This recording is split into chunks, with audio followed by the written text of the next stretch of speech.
Ce matin, frappe-toi la poitrine et dis avec conviction, c'est mon jour, c'est mon temps, c'est ma saison de gloire, c'est ma saison de bénédiction. Quelqu'un est en train de s'approprier de chaque opportunité. Je conquiers chaque défi et je marche dans la victoire, car celui qui est en moi est plus grand que mon problème, est plus puissant que les circonstances. Bien-aimé, plus rien ne peut t'arrêter car tu es destiné à la grandeur. Si tu crois cela, donne-moi 3 amen. Amen, amen, amen. Yes, bien-aimé, ce matin, prends possession de tout ce que Dieu a prévu pour toi. In Jesus' mighty name, je bénis le Seigneur pour tout ce qu'il est en train de faire, pour ses exhortations. Nous sommes toujours dans Éphésiens 6, verset 18, qui est notre dernier verset. Je suis venu dire à quelqu'un ce matin, tant que tu seras vivant, les requêtes ne se termineront jamais. Il n'y a qu'un bébé qui n'a pas de requête parce qu'il est trop jeune pour en avoir. Même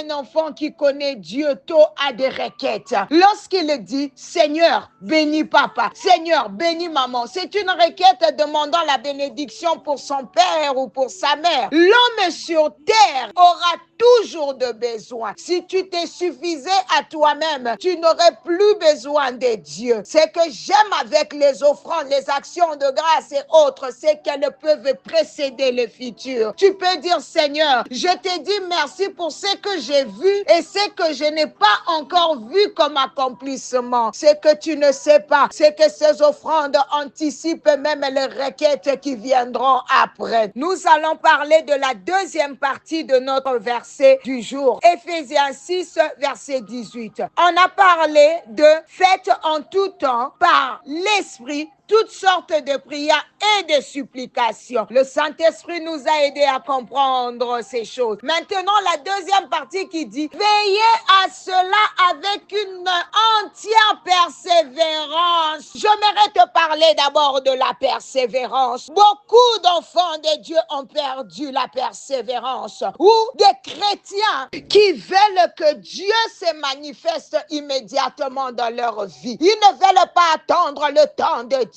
Dans ta vie, tu veux que le Seigneur agisse immédiatement. Mais laisse-moi te dire que parfois Dieu te fait attendre pour ta propre sécurité. À quoi sert une bénédiction si en la recevant, tu fais face à attaque après attaque? Dieu est grand. Toi qui es sous le son de ma voix ce matin, Dieu prépare ta bénédiction pour qu'elle ne soit suivie d'aucun chagrin. Certaines bénédictions viendront vers toi seulement lorsque tu auras atteint la maturité. Tant que tu n'auras pas cette maturité, Dieu gardera ses bénédictions pour toi. Sache que Dieu ne donnera pas ta bénédiction à une autre personne. Alors ne te précipite pas pour le mariage. Dieu ne donnera pas ton mariage à quelqu'un d'autre. Non, non, non, non, non. Ton temps, c'est ton temps. Tu ne le partageras avec personne car ta saison est unique.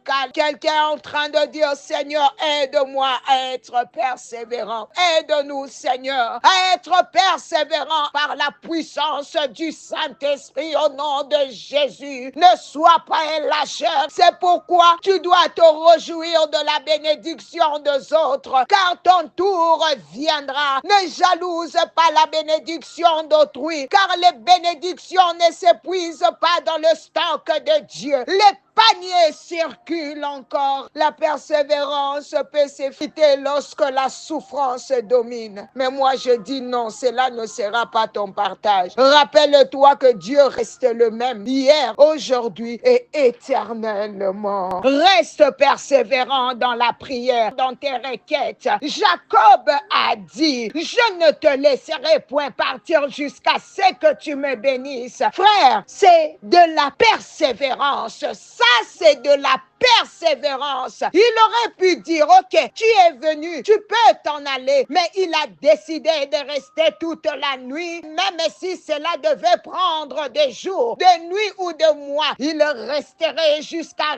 recevoir sa bénédiction. Bien-aimé, le problème n'est pas de commencer la course. Le vrai défi est de la finir. Beaucoup se sont arrêtés en cours de route, mais l'objectif final est de remporter la couronne de gloire qui t'attend à la fin. Jésus aurait pu dire, le chemin de la croix est trop difficile pour moi. Je suis saint. Je n'ai pas besoin de souffrir pour les gens car je n'ai pas de péché. Mais il n'était pas focalisé sur ce qui le traversait. Il ne se concentrait pas sur la peine. Il voyait plutôt la gloire qu'il attendait auprès de son Père. Je suis venu dire à quelqu'un, ne reste pas focalisé sur ta situation. Ne sois pas borné sur ce que tu traverses, mais regarde les résultats glorieux qui t'attendent après ce combat. Quelqu'un sera couronné après ce combat. Toute épreuve a une récompense et la persévérance. N'abandonne pas avant le temps, car aucune tentation ne sera plus forte que toi. Tout ce qui t'arrive est à ta mesure. Dieu n'est pas injuste. Dieu ne te laissera pas tomber. Ce problème n'est pas là pour t'écraser. Il est là comme une opportunité pour te faire monter. Tu ne peux pas appeler cela un grand témoignage si le problème est petit. Je suis venu te dire que ton témoignage édifiera plusieurs. Dieu appréciera ton témoignage. Dieu a apprécié l'offrande d'Abel plus que celle de Caïn parce qu'il peut mesurer la sincérité de nos cœurs. Même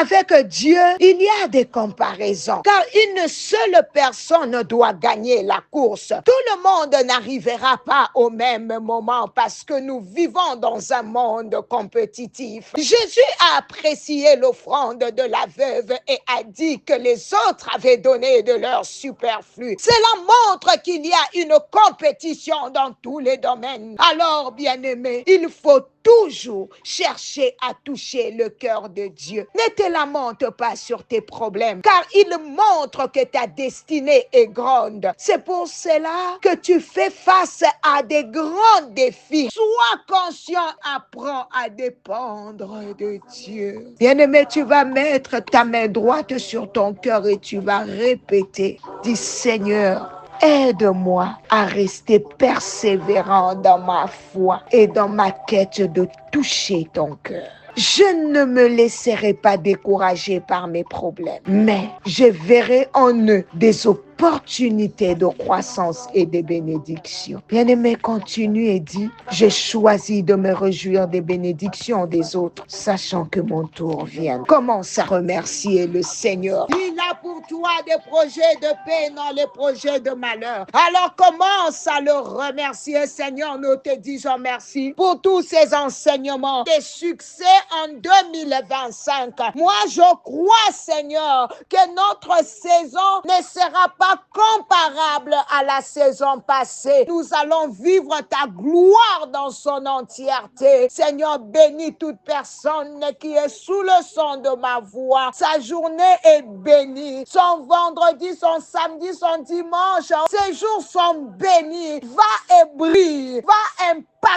Que ta présence amène la présence de Dieu partout, foulera la plante de tes pieds. Dieu te donne possession de cette fin d'année. Surtout, bien-aimé, sois avisé, les miracles existent et ça peut arriver à tout moment. Car Dieu n'a pas encore dit son dernier mot pour la clôture de l'année 2024. Alors sois prêt. Même à la dernière minute, Dieu peut te surprendre. Il n'a pas encore fini avec toi. Je vois quelqu'un commencer 2025 avec un grand témoignage. Je crois que c'est toi. Je vois quelqu'un commencer 2025 la tête haute. C'est toi. Je vois quelqu'un commencer 2025 victorieux. C'est toi. Cette année, tu ne la commenceras pas vide, tu ne la commenceras pas triste. Mais la joie de l'Éternel sera ta force. On bénit le Seigneur parce que déjà le lundi, ça sera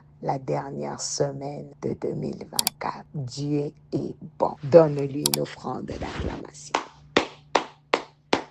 God bless you all. C'était bien la servante de l'Éternel, Maman Nathalie Lukula. Par la grâce de Dieu, on se connecte le lundi. Bye bye.